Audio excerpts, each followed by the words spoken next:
guys, welcome back to my channel. I know it's been forever, like a whole week. So today I'm going to review Mr. Pip by Lloyd Jones. This is going to be completely spoiler free. So Mr. Pip is a pretty short book, like what, 220 pages or so. I thought it was a very easy read. I gave it 4 out of 5 on Goodreads. I would have given it 4.5. I absolutely really love this book. Minus one little thing. So, basically the premise of this novel is that it is set in on an, oh my gosh. It is set on an island in Papua New Guinea, and it follows Matilda, the main character. She's like early, I think she's 14, maybe 13, 14. When this takes place, and so the main characters are her mother, Mr. Watts, who is the only white guy on the island, and he very quickly takes on the role of teacher because there is a like civil, I don't want to say civil war, but there's the rebels, the Redskins are like attacking the island, and there's basically like there's like basically a mini civil war going on. And so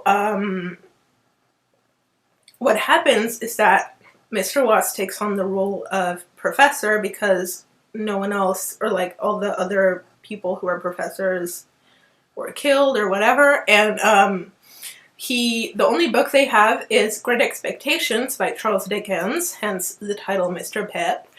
And the lessons that he gives the students, the children, including Matilda, is basically just reading the book because, you know, it's not actually a professor. So every day they go read the book and they learn how to read, and they learn about the world of Charles Dickens, England, London, etc. And this book is how Matilda kind of like, it's kind of coming of age, and also how she learns to cope with what's happening in her country, and also finding herself through Pip, who's the main character of Great Expectations, if you didn't know.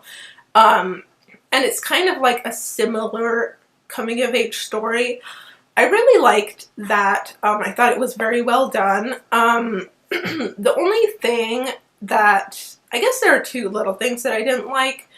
The first thing being that there's not many, like, how should I put it?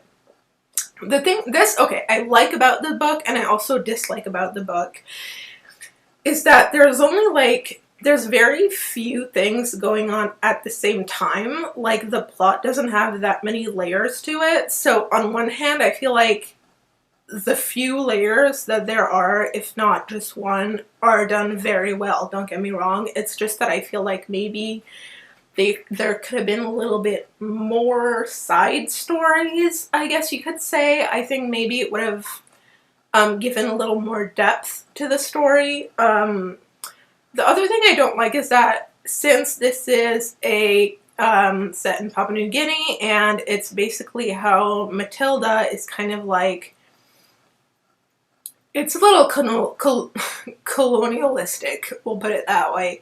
It's kind of just like, oh, we're idolizing this white, you know, United Kingdom.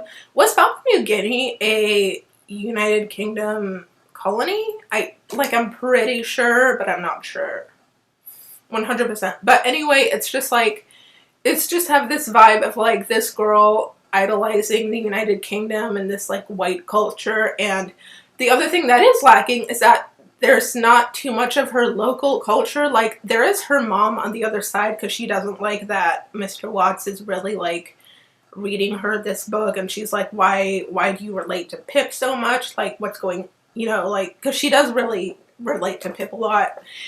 And but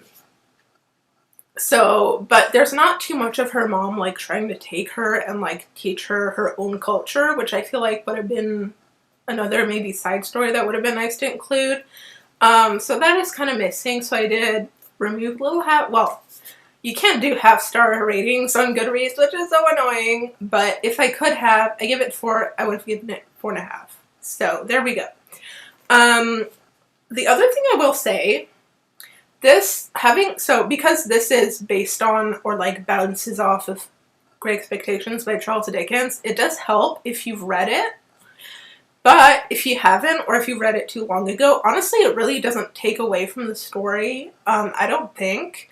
Because the few times where Matilda references Pip, she also kind of, like, explains, quote-unquote, why and what's going on in the story. And not in a repetitive way. Like, she's not, like, repeating the book, which is very nice. So yeah, that's what I thought of it. I wish there was a little bit more of a tangent, and I wish it wasn't so colonialist. But, which I feel like is the case for a lot of books, unfortunately. This one is one of them, but I do definitely recommend it. Actually, this one was a reread. I read it in 2019, and before that, maybe 3, 4, no, I'm older than that. Maybe like 8 years ago. Yeah, something like that, whatever. You get the point. Anyway, so let me know down below if you read this book or if you plan on reading it. Like this video if you did, subscribe to my channel, and I'll see you guys next time. Bye!